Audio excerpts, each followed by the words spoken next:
if you don't actually start and use what you have, you'll never be able to actually be proud of what God gives you later. There's been times where I've created so many reels that have the most blurriest iPhone footage, but I still put it out. And it's like, if I don't put it out, that could have been a moment of missed opportunity where somebody could have been reached by the gospel. What's going on, everybody? Welcome to the Telos podcast. Man, we are in for a treat today. My name is Jordan McLarnon. I'm your host, but I'm joined by two very special guests today. I got Mr. Jon Rush and Mr. London Boyd. How we doing today, fellas? Great. Doing good. Amazing. Man, thank you guys for being here. London, what's going on in your world right now, bro? What grade you in? What you been up to these days? Senior, been up to barber school, and also just serving the kingdom, doing a whole bunch of church work. Senior, barber school, and serving the kingdom. That's it right there, bro. You're living it up. That's the dream right there, man. Well, hey, students, thank you guys for being here today. Gen Z, Gen Alpha, thank you for listening to this and taking some time to tune in to today's conversation. Telos Podcast exists to help Gen Z students normalize gospel conversations. We believe in the youth. We believe they have the ability to change the world, and usually it happens one gospel conversation at a time. So I want to introduce my friend today, Jon Rush. Jon has been a friend of mine for a while. He is one of the youth pastors at Elevation Church in Charlotte, North Carolina.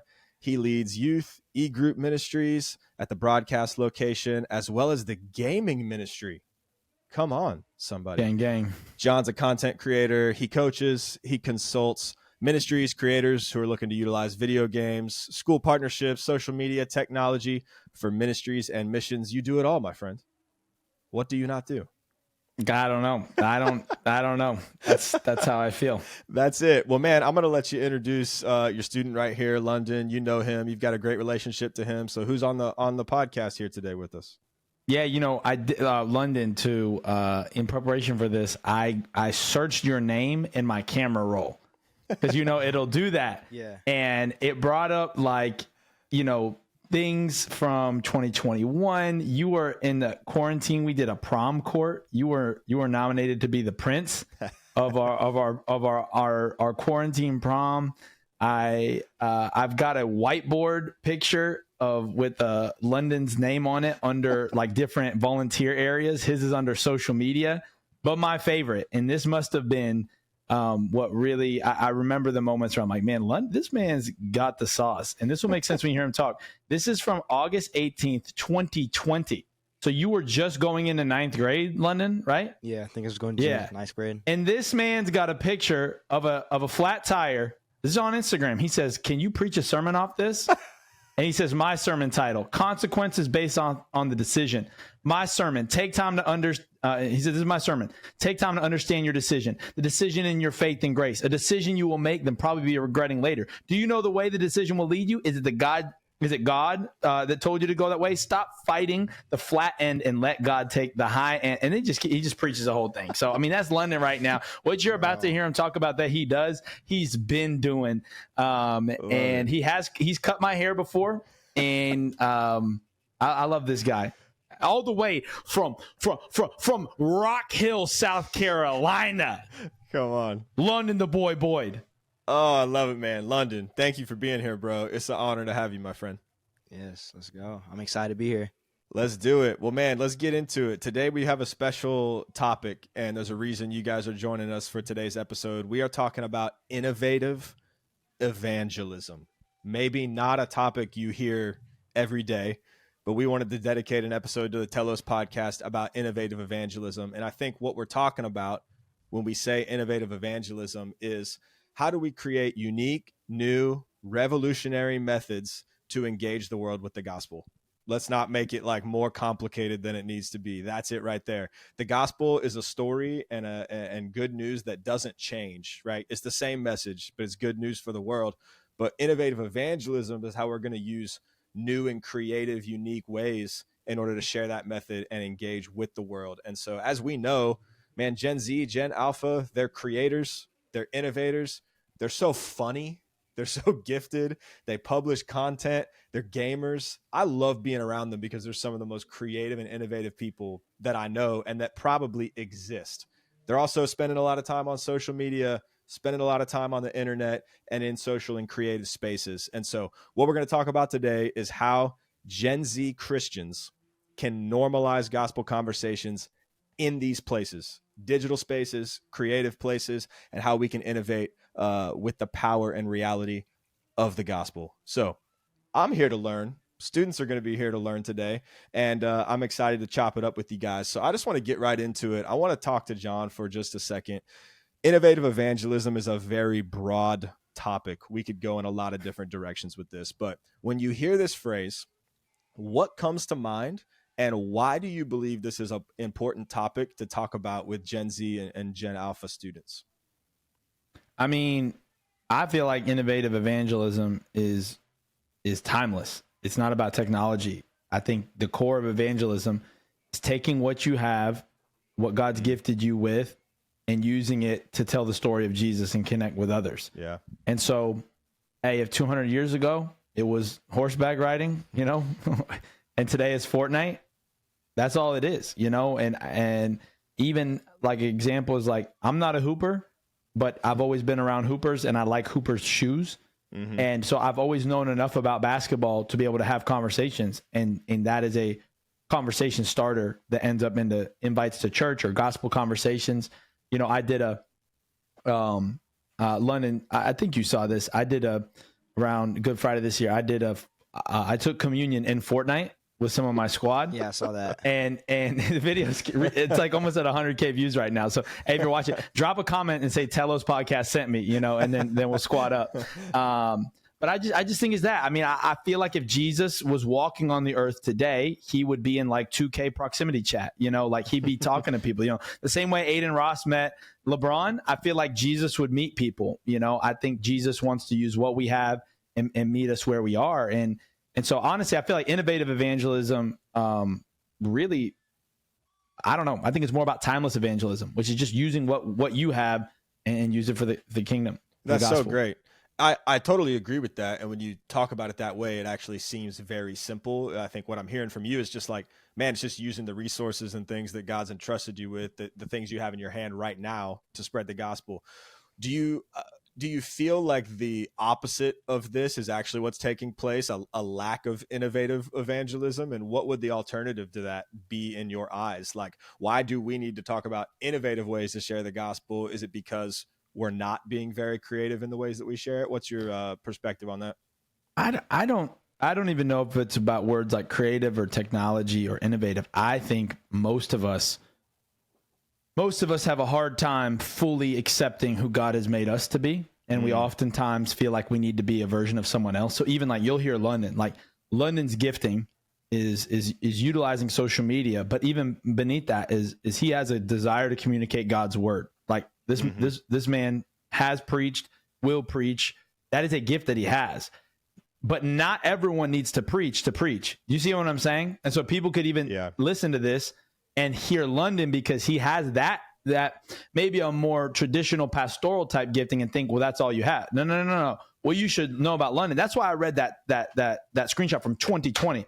I'm just saying it's been in this guy. Yeah. Like this guy been doing this, and you don't have to preach. It's just saying, well, what has God gifted you in? Utilize that thing. I have friends, and the Bible shows evidence of people who are very gifted in business and using that for good. People with a lot of money. If you read the context of the New Testament, there's a lot of times where wealthy business people do a lot for the kingdom because there's a gift that they have. Yeah. But then on the other side, God's using people who don't have a lot.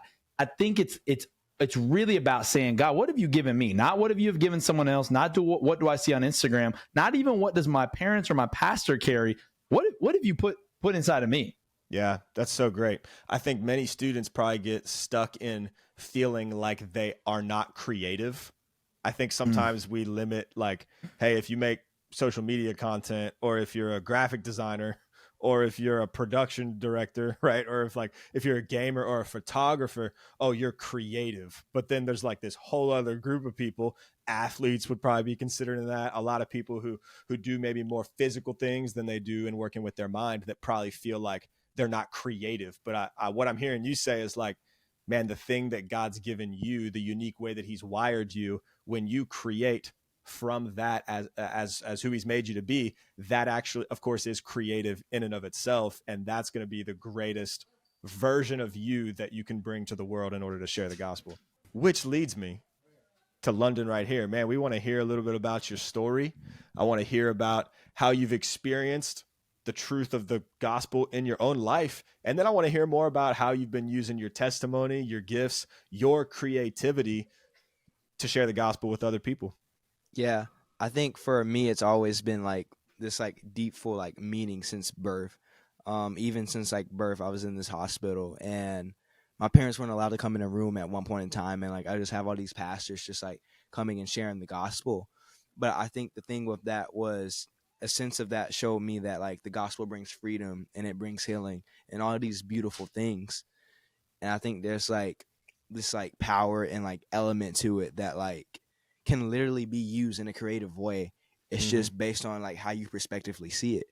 Yeah. So I think like for students whose gift is basketball, you have a creativity in basketball to share your gift, and that be something that shines light to people. Whether it's music, whether it's art, whatever it is, there's a gift and there's a creativity that is unique and distinct, made from God for you to be uniquely proud in that gifting. Mm-hmm. Tell me a little bit about, I mean, John brought up a post from a couple years ago of you preaching a sermon on Instagram about having a flat tire. Yeah. What has been happening with you in the last, we'll call it 4 years, where do you feel like you've been like discovering or unearthing maybe some of that creativity that's been inside of you? And then what are some practical things you've actually been doing, if it's preaching, if it's Instagram, if it like, tell us what it is, to actually like get out there and share that message? I think for me, it's been more so kind of like expanding in the thing that God's called me to do. So Okay. I know ministry is something like I'm called to do, but it's been more so like expanding in that like social, like digitally, like maybe that's creating graphics, maybe that's like praying and like maybe seeing like, hey, what has helped me that I could share and post on my account to help others. Absolutely. Seeing like those different aspects of that. But also it's been like kind of like learning as well. Like as you're creating graphics, you're learning to be unique, you're learning to be creative. What catches a student's attention? And I think that's something like I've been like really focused and like dedicated towards when it comes to content, for sure. Such a great question. What catches a student's attention? I think that's something a lot of people are trying to figure out. And as a Gen Z content creator right here, that's $1 million question right there when you're trying to evangelize and be creative and innovative and reach the next generation. So I want to talk about challenges that exist when it comes to evangelizing, sharing the gospel. But I think also, right, as a creative, when you're creating a song or an account or a brand, you're putting yourself out there in a major way, because you're working hard on something and you're putting time and energy and resources and dollars sometimes into something, and people get to comment on it and tell you that they think it's whack or not understand it. And there's a lot of fear that's associated with, I'm going to be bold in my faith on Instagram and I don't care what people think. But I think for a lot of students listening to this, they may be thinking this right now. Okay, I have Instagram, or I do like taking photos, or I have been growing and understanding how God's wired me, but I'm a little nervous because there's some challenges that seem to be in front of me. And I'm not sure if I'm going to be able to get over those. And I think we could help some students right now in just acknowledging what those challenges are, and then being able to talk a little bit beyond that about how we can overcome some of those obstacles. So John, I'm going to go to you real quick, but in your opinion, as a content creator and also as you work with a lot of teenagers, what do you think are some of the greatest challenges that students face when it comes to being creative in sharing the gospel and using some of those more innovative outlets to do it? I mean, I think one is that the majority of what's being modeled is people who are disconnected from community, even within the church. I think that there's a lot of content creators who are like, man, I'm from a studio, or I'm self-made, or I hit it big. Like that's why I love like another like contemporary, like my friend Elijah Lamb, like has hundreds of thousands of followers, but has always fought to be very plugged into his local church. And even London, like London is at one of our campuses right now. It's Wednesday night. London was at youth, you know, and he's there, he's planted. And that's the hope that I give. I think sometimes by not being connected in community, you make it more difficult for yourself, because either you lack the environments for resources and talent development, or you have the talent and you have the resources, but you don't have a character coach, a spiritual guide to help you maintain it and sustain it. We can look all across content creators. I mean, think of all the goats that raised up in the peak of Fortnite, you know, people that, you know, Myth, Hamlins, you know, like Daquan, like you could keep naming, the rise and fall of Aiden, you know, like they don't have mentors, you know, and it's why though so many guys were drawn to Andrew Tate, because he presented a form of mentorship to these young guys. Now, is he mentoring them in all the right things? No, but people, I think that's drawn into it. And so I just think that's what I love about London. And I think that so many of the challenges are worked out by being submitted to authority, by being connected, by having people older than you, that even if they don't understand your medium, they can help you shape your message. Meaning they might not understand Instagram or TikTok or whatever your medium is, how you get it out there, what you do, but they can help you craft the message, the timeless message of what it means to be a man or woman of God. That's great. And so, man, I think that authority is the X factor to your anointing, helping people and going farther, but you can't have authority on you unless you put yourself under authority of a youth pastor, a small group leader, your parents, your local pastor. So I think that's the biggest challenge I see, is because it's unfortunately a form of success is being modeled. But I want to tell all the people listening, followers are not the same thing as fruit. Views are not the same thing as a victory. And there are some people, like, we can hack the algorithm, y'all, but can you have long-term impact? And I would rather see a generation of young people. There's nothing wrong with gaining in followers. We need more Christians doing that. Yeah. I'm just saying, if that's all there is, that will rise and fall. But I think you need to submit to community and to authority. Yeah, it's such a great word for the students listening to this. I think about how many times I've known a student who's been fired up about something. They felt like they got a message from God or conviction to go launch this account or start spreading some positivity or making a difference in their school. And they get out there and they do it, and they bump into just some challenges. It's not as easy as they thought it would be. And I'm like, man, if you just would have had a guide that was helping you out along the way, that could have just encouraged you in the moment where no one showed up to Bible study that week and you were frustrated about it and you were discouraged. And instead of just throwing in the towel, man, if you would have had a champion, a guide that was there, that was just like, let me build your character right now. I may not understand exactly, like you mentioned, Jon, the specific outlet that you've chosen here, but I can coach you up on how to have longevity and how to have endurance and how to have hope and how to grow in my character. That's so great, because I think that alleviates the pressure for some students who really have a niche, but feel like there may not be a mentor older than them who like they want to be mentored by, but that mentor doesn't know exactly like what they know in that space or do the exact same things that they do, if that makes sense. Well, yeah, and I mean, lastly on that, because I want to hear London's thoughts on challenges. And London, you can tell me if I'm wrong and foolish for saying what I said too. By the way, check me, my guy. You always do. Yeah. Because I think that even goes with it. If you're choosing which church to submit it to, don't worry about the worship. Don't worry about the size. These are all the things that we look at. No. Ask yourself, will I find a spiritual father and mother here? And don't think that's not easy to come by, and you have to put yourself out there a little bit. And I'm telling you, the young people that will listen to me say this and will go find a mentor and will ask more of their youth pastor, more of their leader, more of their parents, that they will be the ones that 10 years from now will have a different level of fruit. So I know it's not easy. And I know there are some of you who are in churches where that's not available. So I would humbly say, man, let that be the thing that makes you go, oh, I should change churches. Most of the time, people change churches for really dumb reasons, preferential, silly stuff. But I would say one of the only real reasons that you should consider evaluating your spiritual community is if there's not true discipleship and investment from an older person. Yeah. What do you think, London?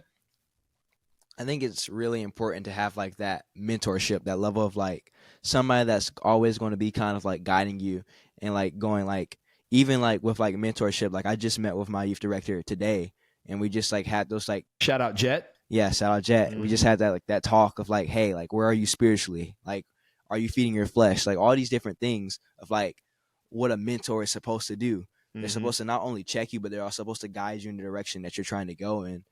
And I think that's something that's like a beautiful part of it. But I think even like going on to like the challenge part of it though, I think really the challenge part of it is like not being like willing to just talk with somebody. I think we can often see older people or like older adults and like youth leaders and stuff, and we can see them as like kind of like a scared way or like in a fearful way just because of like their status or just because they're older. It's Mm-hmm. not the same as talking to a younger friend who may be the same age as you. But I would just like encourage a student like just go talk, because you don't know. Just because they're old doesn't mean they don't have wisdom for you in your season of life.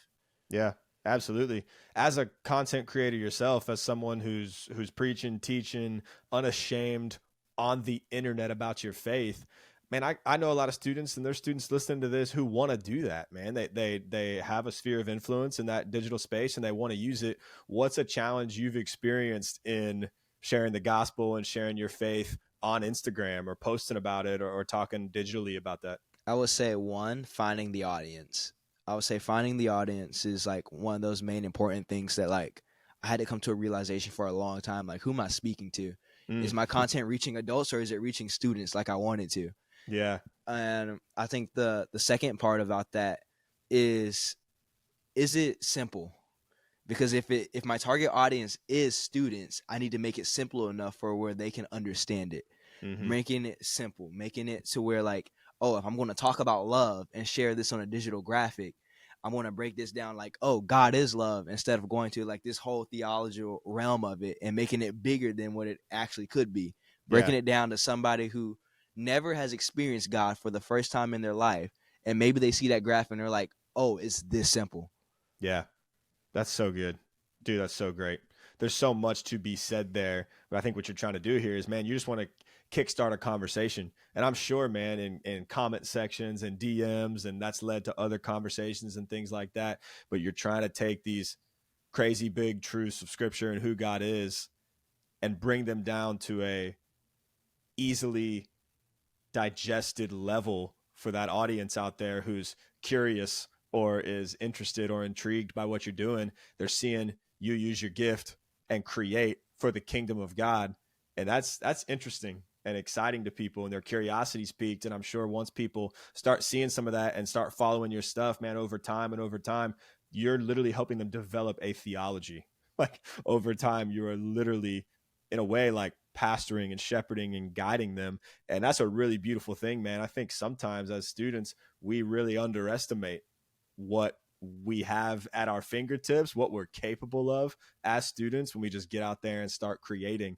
And I want to talk about what students can do right now, because they may look at a Jon or a London and go, oh man, I'm never going to be that. That's so far away. Man, they're so good at it. And I think we look at gamers, we look at content creators, we look at them and we're like, well, I don't have that gear. I don't have this, I don't have that.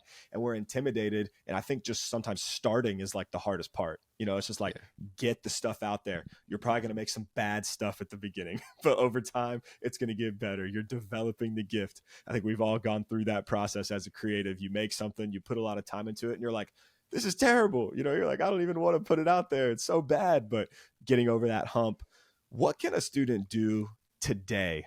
Like, someone sent on this podcast, they just listened to it. They're fired up and like, okay, man, Jon's helping me. London's helping me. I want to do this. I've been putting off starting that account. I've been putting off doing this. I've been putting off going for it, but I want to do it.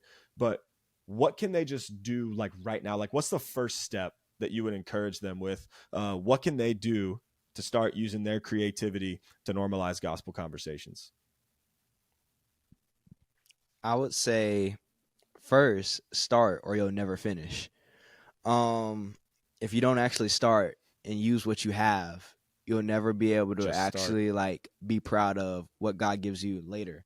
So like for me, it was starting with an iPhone that's like cracked on the front screen and Yeah. like starting with Canva before I could even get to Adobe. and like just like Ooh, that's a word. starting in areas where I knew skill and where I was useful at before I could actually get to like places where like, okay, maybe you should learn this. Maybe you should learn how to use Adobe, even though I don't really like it as much. I should try to use it. Yeah. I think it's just using what you have. There's been times where I've created so many reels that have the most blurriest iPhone footage, but I still put it out. And it's like, if I don't put it out, that could have been a moment of missed opportunity where somebody could have been reached by the gospel. Yeah, man. I want to ask a quick follow up to this, because your point here on I had to do Canva before I could do Adobe. I had to start before I could finish. That is so that is so real. That is so real for a student who's listening to this. Can you talk just really quickly when we've talked about mentorship, we've talked about just starting, what your process has been like over 4 years in your growth? Has it included mentorship? Has it included bad creative ideas? Like, what are some of the things you've learned over 4 years of starting, and how have you seen growth as you step back and look over time at the last few years and where you started and where you are now? I think when first starting out, something I really noticed was nothing really aligned with each other. When I looked at my feed, there was nothing that actually aligned itself fully. And I think as I kind of like grew and like over the next few years, it was like, what did you want people to see when they look at your IG account and they look at your feed? It's like, do you want them to see a whole bunch of stuff that's just like all over the place, or do you want some form of like alignment there? And I think it was coming to like a realization, like, you can't just put random stuff out. Random stuff out is just like, it kind of looks crazy. It doesn't look the best when you just put something random out. But when you actually be intentional about it and you actually like, okay, I'm going to make this way. I'm going to make sure this post is this. I'm going to post this at this time so that way it aligns well with my feed. Then there's like a different like growth towards that.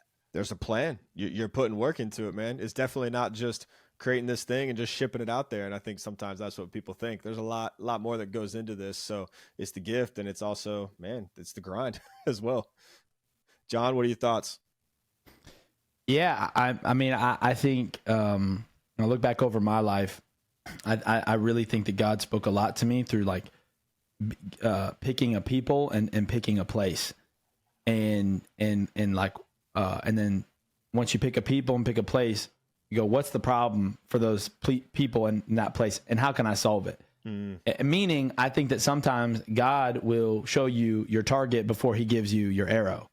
Meaning, and I think that it's in the process of understanding your mission that you'll discover more of yourself. Like an example would be, are you called to reach people in your school? Okay, which people? Is it your class? Is it underclassmen? Is it people in the middle school? Is it people in a different school? Are you called to reach those who are far from God? Or do you feel a draw towards the kids who come to your youth group that aren't active in their faith? And just, when my wife and I started in ministry when I was 18, right after high school. I moved and was a part of a church in Rockford, Illinois. We felt called to Rockford, Illinois. Okay, well then what's that? Okay, so I met this kid named Cameron. Okay, became really close with him. Where does Cameron live? Cameron lives on the west side of Rockford. Okay, west side of Rockford's got a lot of crime. It's not always the safest place. There's schools there that have, I just think that I think that this generation, I want you to be focused on your gift, but I think that you should start with the mission and go, God, where's a place in my city, in the world that you have called me to help? Could be across the world, could be across the street. What have you burdened me for, God? Okay, where's the place? What type of people there are you sending me? Am I going for the influential, the rich? I know people that they minister to YouTubers with millions of subs, NFL players. And I know people that go to the slums and the streets. And we need it all. Right. And then I think you answer yourself. That's why I love when London said, make it simple, because when someone asks the question, make it simple, what you're really saying is, I'm here to serve. And so I'm here to make it more about the audience than the one speaking. And I think that unfortunately in content creation, it can be all about the creator instead of the community and who you're creating for. And I just think that is one of the best ways to make an impact and discover your gift, is to start a prayer process of saying, where does God have me? Who's He called me to reach? What's a problem I can solve? And just do what London said and just go for it. Yeah, I love it. That is such a big piece of creativity and this idea of innovative evangelism, is that we're sharing the gospel, but also we're meeting felt needs. Like, we're solving problems, and creativity can solve problems in unique ways. And so I think that's really the thing that ties the bow on this entire conversation today is understanding I've been gifted with something. I'm a creator, whether or not I think that, I fit into what the world calls creativity or not. I'm a creator, but I'm also solving problems. And when I can solve people's problems, man, they're going to listen, they're going to pay attention, they're going to be all in. And then through that, man, they can see Jesus because I've landed on this specific mission field, which is a really beautiful thing. Any final thoughts that you guys have on the idea of innovative evangelism that would be helpful for a student listening to this? We want to encourage, we want to inspire. I don't know if any of you guys have one last little nugget that would be helpful to any student listening. I think I would go ahead and say, if you have a friend that is really good, I have a friend who's better than me at creating graphics. And he's very more technical on the technical side of things when it comes to social media. So there's times where I have to ask him for help on this or ask him for questions. If you have a friend, don't be disencouraged to ask them for help, because biblically it says iron sharpens iron. Right. We're meant to sharpen one another. We're meant to help one another. So don't be scared. Yeah, that's a good word. Man, just make sure you keep Jesus at the center. Ask him. A prayer I prayed a lot is break my heart for what breaks yours. I think that wrecked me forever. I think we can very much so be easy to get raised up in preferential. I love that we know our Enneagram. I love that we know our gifts. I love that London has a mic. I love all that. But I also think that what will shape you is Lord, break my heart for what breaks yours. And allowing him to convict you for people, not just be inspired to have a plan, but have a burden for people, have a burden for what he's called you to do. You don't preach in post from 2020 to 2024. And it's not I just want to say this too, as we close. It's not like London's been given a lot of opportunity like you think. It's not like every Wednesday night at Elevation Church, we're like, yeah, London, here's the mic. Yeah, dog, get up there with our pastor. And you know what? No, yeah. He has fought for it. And guess what? The thing I love about London, it's in him. He'd do it without this church. He'd do if Elevation Church didn't exist tomorrow, he would find another spiritual community, because it's not about what it looks like. It's about what God has burdened him with. And I just think you can never, ever, young people, if you want something to transform your life and ruin you forever, ask God, break my heart for what breaks yours. Lord, give me a burden. Give me a burden. Yeah, that's so true, because creativity or chasing a fleeting thing in that sense, man, when you're not getting the comments, the views, the clicks, the whatever, man, you could fizzle out. That could kill you. You got the celebration from people when things are good. And when how many content creators you see, it's like they were popping for a while, and then it's like, man, you fell off, or you stopped doing the thing because you didn't have the burden really for it anymore. And I don't know if they would all necessarily consider it like a burden, like they had to do this, but man, we as Christians, we're taking a different perspective here. Innovative evangelism is I'm creating because there was a burden that was given to me. There was an assignment that was given to me, and I'm leading, creating from that, whether or not it's for 10 people or 10,000 people. I've got the burden, so I'm going to create whether or not people are listening right now or if they're not. So it's a beautiful thing. And guys, I want to honor you for taking some time to be on the podcast today. I'm confident this is going to inspire students. It's going to champion students. It's going to uplift students. So students listening to this, thank you guys for being here. Share this with your friends. Ask some questions. Leave a comment. Subscribe to the podcast. Do all the stuff. Let's get out there. Let's get creating. Let's normalize gospel conversations. Jon, London, thank you guys for being here, man. Much appreciated.